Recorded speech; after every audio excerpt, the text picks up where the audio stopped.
Well, the rain got more than we wanted. Ended up with 3 or 4 tenths yesterday, so now it's wet again. There'll be no planting today. Good morning.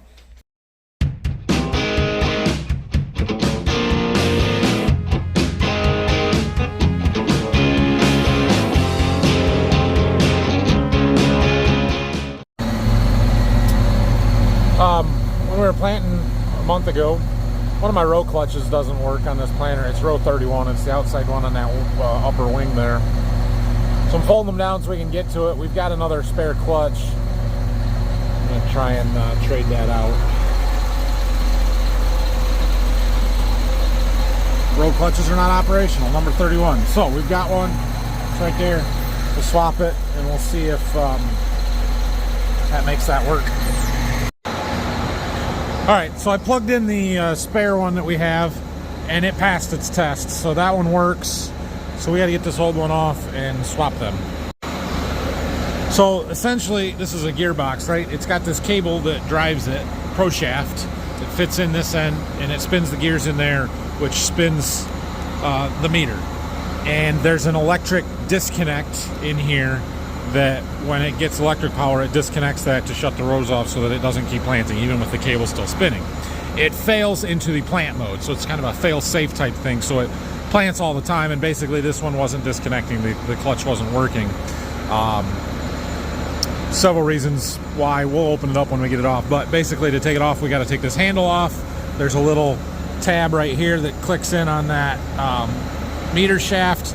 99% chance we're going to break this getting it off. They don't come off of there.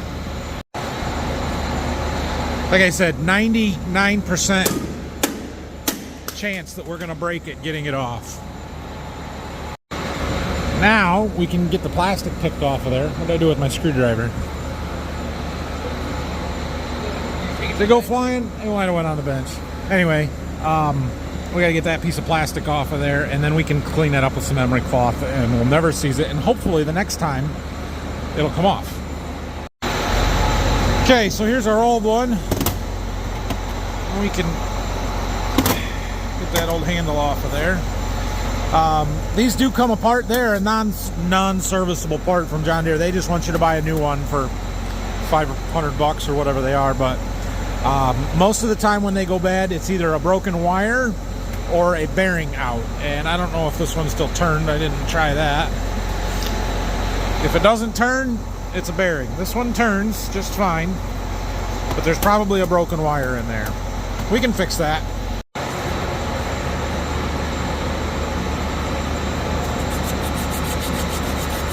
Get that cleaned up. Let me grab some Never Sees.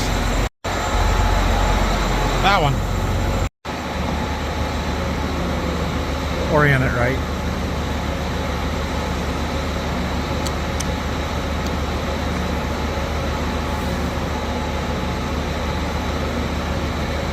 Get it in the, yep. Okay. That one will come off for the next year or so, and after that it's done too, but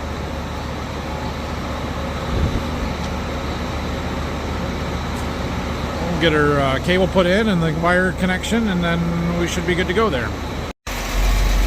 And just to make sure, we'll do our clutches self-test, so it goes through and kind of turns them all on and off.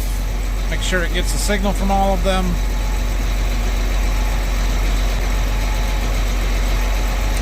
All are operational, 1 through 32. Perfect. Before it said 1 through 30 and 32, which means not 31. All right, we'll fold those rows back up. Like that. And then we're good to go again. Waiting for our valve on the front, that one that was leaking that we found yesterday. And while we had it running here, it downloaded my software that I was trying to work on yesterday, and it never did go through, but we can install it now, so we'll let that work. Brock was supposed to be working on a field cultivator. Did you leave the key on? I did not. Oh. I don't know what it is. Yesterday it had power. The 9R's dead. All the tractors are always dead. So he's got the charger out there on that and decided to take this apart in the meantime. You see that black wire moving around there? That black wire's not supposed to move around. It's our clutch. See, that's the inside of it. Look, the bearings aren't in great shape either, but they do turn. So we've fixed these in the past by trying to strip that wire a little bit and solder it back onto that terminal. It's hard to do because that doesn't come out of there really. You could try and push those pins out. I don't know if you'll get them, but you save about $500 if you can fix that. That's a lot of Brock hours. I don't care if you take 2 hours to do it, Brock. Exactly. Fix it. I think we got that one fixed. We had another old one in the parts bin that was broken, labeled as bad, and so Brock said, well, let's tear that one apart. Now he's trying to fix this one. See how he does. So anyway, while we had this apart, I was looking at the bearings on it and decided, we got bearings, let's put new ones on. So put new bearings on the gear here. The ones on this side actually seem pretty good, so I'm not going to change those. Like a professional. Like a professional, he says. You got enough solder on there? I wanted to make sure it stayed. Okay, as long as they're not touching. Direct short.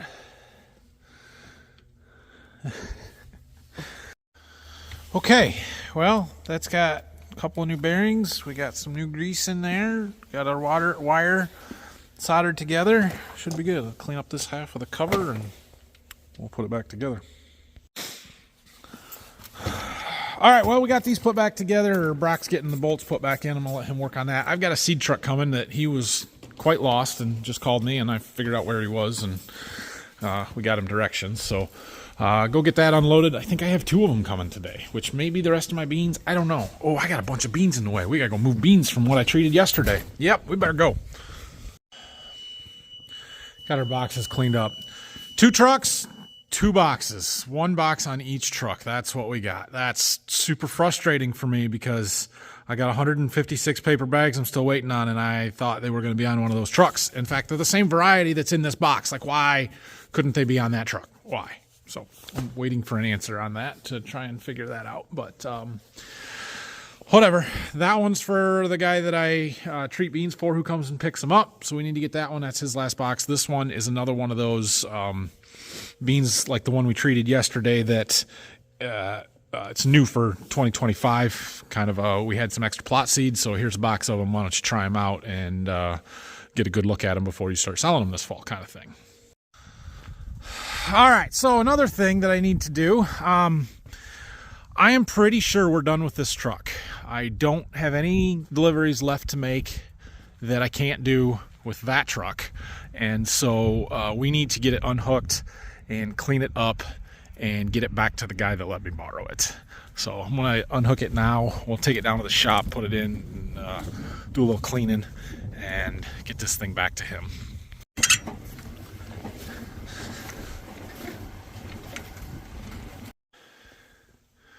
Doing a little interior detailing here.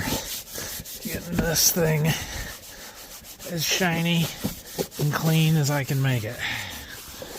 It was super generous of my buddy to let me use this for 2 months. And we're going to make sure we take it back to him in as good a condition as possible. Figured we'd get the inside cleaned up, and we'll do the outside. It's not terrible. I didn't do too bad, but it's dusty and dirt on the floors, that kind of stuff. Okay. Oh, come on. Brock's airing up the tires on the cook elevator outside, so air compressor kicked on. Anyway, we got the inside fairly clean. We're going to start on the outside here. It's kind of lunchtime. I don't know if I want to do this all before lunch, but we'll start some now and see how it goes. We're going to start with some foam, scrub it down, rinse it off, and we'll see what it looks like. When it's the middle of January or December and it's 46 degrees outside, you think, it's warm, I'll wash outside. When it's the end of April and it's 46 degrees, it's freaking cold out, and I'm not doing this outside.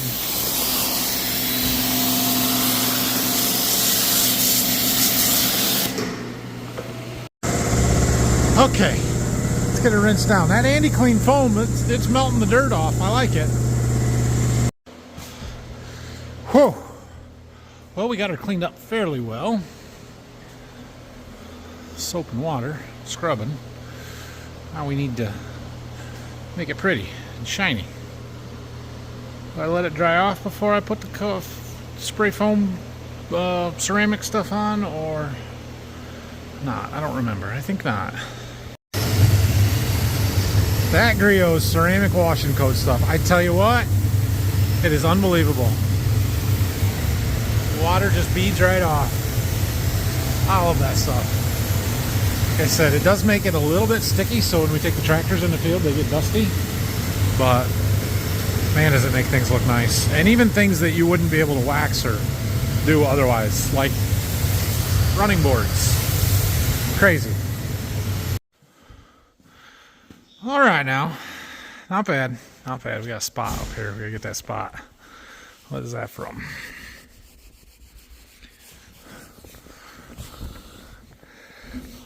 Time to go to lunch. Let this thing dry off. Looks good. So while I was working on that, Brock's been working on the field cultivator, and we had a tire that the valve stem was leaking. So he's fixing that, putting a new gasket on the tubeless valve stem there. And surprisingly seems to know what he's doing. Have you fixed a tire like that before, Brock? No, I was really mad because I knew I was going to have to break this off the bead, but I got it. That wasn't too bad, was it? It was not. Yeah. No, I'm just picking on you, Brock. Just kidding. Take it easy, YouTube. All right. Anyway, he also did a good job in finding this crack right here. One of our shanks that is broken. And he attempted to start taking it apart. Knew when to stop. Yeah, he doesn't have the right tool to compress that spring, and it was getting dangerous. But we do have a new one of those pieces to swap that out. We got to find our tool, but we also had a complete shank in the back, and I just told him to put that one on. So we'll fix this one up, put that piece on there, and keep it around for a spare for the next time. All right, I'm back from lunch. We got our part that we need for this tractor here, and so we're going to change it. So, whoops, if you'll remember from yesterday, we got a leaking solenoid. It's that one right there where it just dripped. And apparently those control the ILS, because as one of you commented that if you turn both of those knobs, the ILS lowers. And I did that, and it lowered. And I was glad I wasn't underneath it when it did it. But yeah, we got to pull that one out, put our new one in. All right, it looks the same to you, but it's changed. I pulled that out, and it was just dripping down the side there for a second. I grabbed the other thing to put it in, and then all of a sudden a stream started shooting out. Got all over me. Anyway, we've got to put this back on there, and then put the nut on, which I think I left on the bench. Okay, well, we got our solenoid changed. That was easy to do. I got the new nut put on, and it should be good. Oh, we better start this up first. Make sure that I got those knobs where they're supposed to be. So there's one there. We'll push it in and latch it. That one is in and latch. So I'm going to start the tractor up and make sure that these cylinders extend and it raises up like it's supposed to. Come on. Come on. You can do it. There you go. We need to run our stuff for a few days and let the batteries charge up. My goodness. All right, so the ILS is still sitting there, but usually when you put it in gear, it raises right up. We're gonna just jump backwards. It's not going up.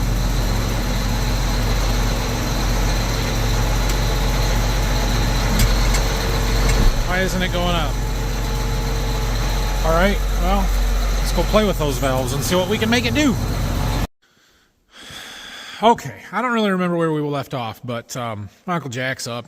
We went up and looked at the new 360 rain thing, moved it around a little bit. I was going to unfold the booms and stuff while we were up there, but I didn't have the right wrenches. Or I had the right size wrench, but you got to have a socket because, yeah. Well, anyway, time to take this truck back. So Brock's done with our field cultivator and packer out there. He's going to pull it up out of the way, and then he's going to come and pick me up from where we got to drop this thing off to. So anyway, let's go do that. And we'll probably call it a day. Sad day. The nice truck is gone. We took it back. So seriously, thank you though to my buddy who let me use that for a while. I got to go home, but tomorrow we're going to figure out what's going on with our front end on this. I think maybe we just need to take it out and drive it and get it up to speed or something and let it come up. I don't know. We'll figure that out tomorrow. I'll call the tech if I have to. We've got a seed delivery we're going to try and make tomorrow. It's just a couple pallets. We'll use the old truck on the new trailer probably. I might bring all of our beans down here to the farm rather than pulling them out of my seed warehouse, just because it's easier to keep them separate if they're here. And I don't know what I'm going to do with all of the empty boxes once we get them there, because I don't have room for those right now. So, yeah, we'll see. But we'll find something to do tomorrow, and we'll see you guys in the morning. Thanks for watching. Like and subscribe. See ya.